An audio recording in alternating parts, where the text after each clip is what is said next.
Alright, what's going on, folks? Friendly neighborhood old soldier coming at you today from Robeson County, North Carolina, where it's a nice balmy 32 or 33 degrees this morning. Maybe 28, I don't know. It's cold, let's put it that way. My feet crunched under the grass as I was walking my dog at 5 o'clock this morning. So, yeah, cold. Anywho, anyhow, anyway, it's for you, Brother Kyle. Hope you're doing alright, brother. Hope everybody's doing alright. Appreciate all the comments on yesterday's video. Had a fun time shooting the new Taurus TH9. Had a blast with it. Be carrying it today as my carry piece, just for grins and giggles and grins. But what do we want to talk about this morning? Let's talk about federal funding. Hold it, for crack pipes. What, old soldier? What are you talking about? First article I saw was from the Daily Mail. Okay, that's kind of a hit or miss piece. I get it. Now I started seeing other sources. Other sources actually taking it more serious about the Biden administration wanting to provide federal funds to give clean crack pipes to crack addicts to promote racial equity. That, my friends, is your American taxpayer dollars right now. That's where we're at. That's what's going on. And if anybody is surprised by this, then maybe you should study up a little more. But to say the least, that's not surprised, but a little alarmed. Especially if Congress passes any measure of a spending bill allowing for that. It's kind of like in certain cities and local municipalities have passed ordinances and bills and legislation to provide clean needles for heroin addicts. Same amount of money could be spent into state-run rehabs to make them better, so when people get put into them, maybe they get better treatment. I can't say one way or the other. Never been to one, never had a need to be put in one. My point being, though, is when, I think in California, and if not California specifically, San Francisco, I'm almost positive, was using some of their municipal monies that they collect through taxes to provide heroin addicts clean needles. And this, if you don't believe me, go back a few years in the news. This all took place during the Obama administration. Even sites where they could go, shoot up in a safe environment in case they had a bad reaction, like fire departments and police stations. I think it was primarily fire departments. So if they had an accidental overdose, when you're doing illegal drugs, there's no such thing as accidental overdose. You're taking an unknown risk when you inject something in your body that you don't know how you're going to react to it. You might shoot up 100 times and have no reactions, and on that 101st time, you OD and you're begging the fire department to give you Narcan, or the police officer to give you Narcan. So that's the other thing. Equipping police officers with Narcan, I've never been 100% for that. At least not without some type of charge back to the individuals that wind up getting it. And you're saying, old soldier, that's kind of an inhumane stance. Yes and no. I'm gonna tell you from my perspective what I believe, what I think on this. When all you do is enable, all that you do is enable, people will keep coming back to the table for more. And especially when they're repeat cases. What I mean by that, I've talked to several police officers in my area, in local municipalities. The whole thing with the Narcan is, one person, never see him again, that's one thing. But when they've had to go to a call multiple times to the same address, the same purpose, for the same reason, to administer Narcan because they've had an overdose. They've shot up too much. They've taken too much. At what point in time is enough enough? At what point in time do they say, you know what? We've been down this road with this person before. We're not going, call 911, tell them to send an ambulance, take their butts to the hospital. Okay? Or when the ambulance folks show up, when they get there, well, this is the 5th time we brought them in this month for y'all to administer Narcan. We're submitting a report to the police department that this person involuntarily committed to rehab for a week. Now you're saying, where's that money going to come from? I don't know. I don't have all the solutions. But maybe some of the money that, they're using to provide these needles and Narcan and these safe injection sites, how about you put it into the rehab facilities and the counseling that's needed? Some might even say that, the war on drugs is a diminishing results return. I would have to agree. It is. When the police when the law enforcement, national, state, local, round up all the petty dealers, all the petty users, but the mainline suppliers either slip through the cracks or reside outside of the continental United States in overseas territories where we have no real jurisdiction, it becomes a problem. You're saying to yourself, well, they live outside the United States. Oh, wait a minute. The borders. Yeah, the borders. Southern border's wide open.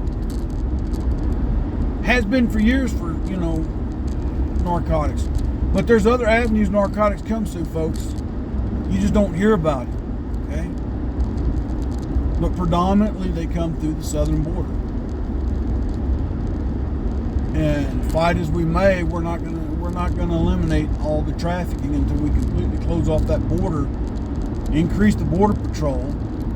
Hell, in my opinion, border patrol needs to be like the Coast Guard. They need to fall up as a military formation, not a law enforcement formation. You're saying, well, why is that? Because it's our borders. It's our national security. That is a part of the Department of Defense's mission, is to defend our nation against all enemies, foreign and domestic, to make sure our borders are secure. Think about it, the Coast Guard's been running drug interdiction mission for years.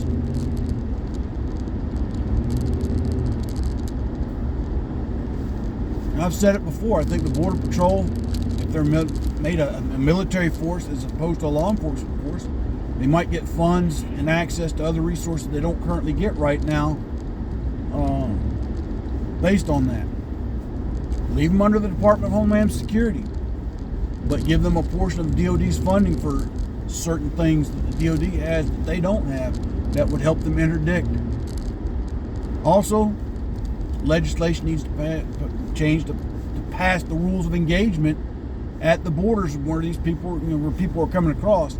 And I don't want to say that turn it into a war zone, shoot everybody's coming across. No, but if it's suspected that they're dealing drugs, when they're caught, instead of being charged as drug dealers per se, charge them as terrorists.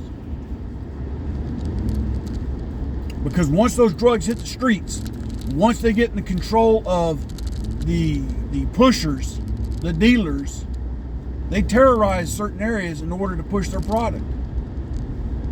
Okay? Instead of charging them as domestic terrorists, charge them, start sticking them as terrorists. That way, there's no Miranda rights needed. You're a terrorist. We're locking your butt up indefinitely. Will that be the 100% solution? I don't know. Has it been tried? I don't think so. So why not? Well, Old Soldier, how can you say that? How can you be so cruel? Old Soldier's going to share something with you. I don't talk about it much. But I had to kick my own daughter out of my house. That's right. My wife and I denied and hid and cried and fussed and fought, and it got to a point that enough was enough. Tired of the lies, tired of the hiding, tired of the sneaking around, the stealing,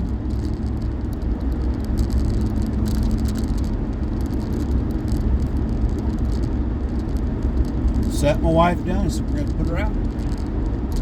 So I know you don't want to. I don't want to either. But until she's willing to get the help she needs for herself, we're not going to be the solution. And if we keep letting her come back, all we're doing is enabling. Booted her out. About a month and a half later, she called, wanted to come back home crying. You know, the agreement was you come back home, you get help. Well, you called it? No. When you come back in the house, you're going to call. I made her call the agency she needed to talk to. I made her look up the resources that she was going to need. And you're saying to yourself maybe, oh, soldier, that's kind of cruel and inhumane. No.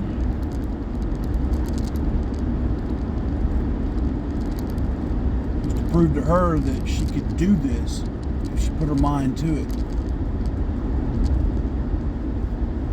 That we would be there to support her, that we would back her up, and we would help her in any other way. And she went. She went to detox, and then she went to an extended stay rehab facility. Until they kicked her out because they thought she had COVID when all she had was bronchial infection. That's another story for another time. But she came back. They started to get her life straight. And I've got a dear friend right now that he's got a son that's 40 some odd years old that keeps playing the same scam with them. And I love him dearly, but it breaks my heart every time he calls me and talks to me about his son. So to round this up and wrap it up, this whole thing that the federal funds go to buying crack pipes to give to crack addicts in the name of racial equity is just stupid. And two, all the federal government's doing is further enabling someone with a problem that's only going to progressively get worse until some point in time they either die, even worse, kill somebody else. What do you mean kill somebody else? Well, let's look at it from this perspective. Certain addictions will cause people's mental state to completely alter to the point that they don't know what they're doing. Or they get to such a point of desperation that they're willing to do anything to get the drug that they need. Okay? That doesn't happen in every case, but it does happen. Same with habitual drunk drivers. They get behind the wheel of a car inebriated, thinking that they're fully in control of their faculties, that, oh, I drive better when I'm drunk. You know, I've heard that I don't know how many times.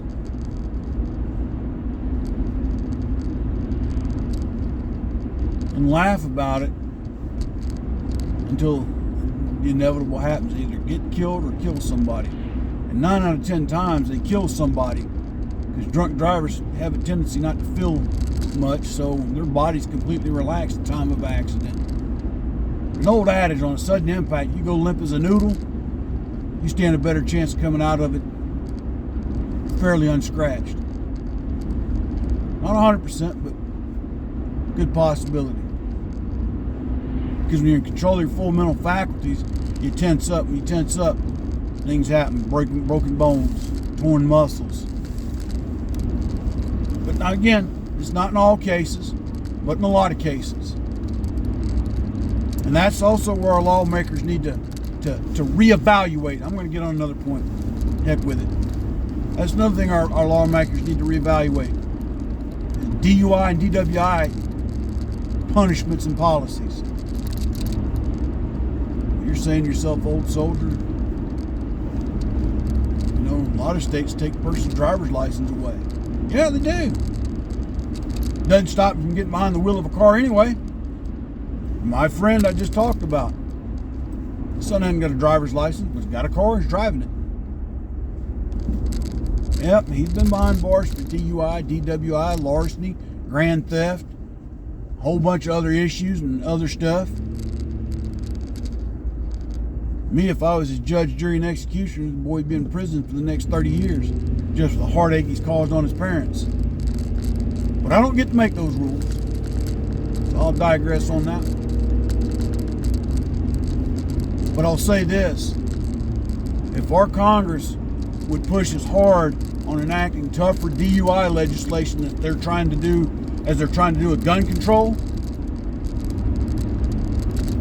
might be a lot less DUIs. Might be, I don't know. Old soldier, you're really out there today. Yeah, I am, because when I read that article, I just thought it's more frivolous government spending. For what reason? To gain a vote? That's really what it amounts to gain a vote.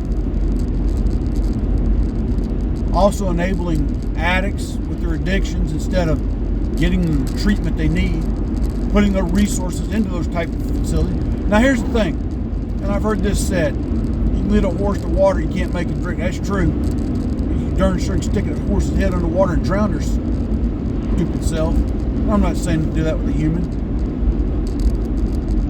What I am getting at is this, that if more resources were to be provided to these facilities, one, it'd be less of a cost to the families that a lot of times wind up funding this, footing the bill until they're broke, or they go in debt to keep their loved one in rehab. Okay? Well, if more funding were to go into that, maybe there would be better results on the first or second time. Notice I said second time, because for some people, it takes more than one visit to rehab to fully get straightened out. Okay. There's a song out there by the band called 6 a.m. You don't know who that is. 6 a.m. is formed by Nikki Sixx, and formerly or still part of Motley Crue. I'm not a Motley Crue fan, never have been, never will be. But they've got a song called Maybe It's Time, and it's about drug addiction, about opioid addictions. Very poignant, very powerful. It's got a lot of lead singers from various bands in there. Okay, Brantley Gilbert's one. Corey Taylor from Slipknot's another, just to name a few. Okay, why am I telling you this? Because even if you know anything about Nikki Sixx's history, that dude died. He died in a hospital because of drug overdose. It was an adrenaline shot straight to his heart that brought him back, if I remember correctly. But he was clinically dead for, I think they said, 2 minutes, 3 minutes. And now he's trying to, I guess, make amends for all the heartache and pain that he might have caused because of his addictions. But listen to the song. But again, back to government spending. Same thing with DUIs, DWIs. What can be done for DUIs and DWIs? Okay? Instead of the 3-strike rule, make it the 2-strike rule. The other thing, and I don't like the federal government dealing in state business, but this is the one time that I think needs to happen, that under a 2-strike rule system. And there's somebody out there that might argue, maybe it needs to be 3-strike. So I'll play the game. Whatever states dictate in that matter, as far as permanent suspension or permanent revocation of driving privileges and a license, once that happens, then that needs to be fed into some type of national database that when, say, a person moves to another state, some states don't talk to each other. Okay, there's still some loopholes out there, if I'm not mistaken, where I can move from one state to another and get a license in another state because they don't run a check. Could be wrong. So if I'm wrong, tell me in the comments below. I'm not a legal expert in these matters, and I'm not claiming to be. Disclaimer there. But I'm just saying that to kind of further, maybe that's something they ought to create some type of national database in that sense. That, let's say I moved from North Carolina to East Bumbleweed, Maine, and I go to get a Maine driver's license, but my North Carolina license was suspended permanently for multiple DUIs and DWIs. Name pop, sir, we can't give you a license. You permanently suspended in North Carolina. Now, somebody might say, well, oh, soldier, that's kind of harsh and cruel. What if they were only 18? Well, okay. What if they were 45? You know, by definition, 18 is legal adult. So why don't we do this? Why don't we raise the voting age back to 21 instead of 18? Why don't we raise the drinking age to 25 instead of 21? There's all kinds of what ifs that could be done. But let me get off here. Tell me what you think in the comments below. Give me your ideas. If you don't agree with me on something, just tell me you don't agree. Again, these are just my thoughts. These are not 100% wholeheartedly what I believe is the absolute solution to all this. But I'm just sick and tired of our federal government wasting our money on programs that really to garner votes instead of do the general public any damn good. And when they could be putting money in other places to do these things. But anyway, folks, until the next time I make a video, God bless, take care, stay safe, stay vigilant, stay armed. Until then, anyhow, anyway, that's again for you, Brother Kyle. Talk to y'all later. Soul Soldier out.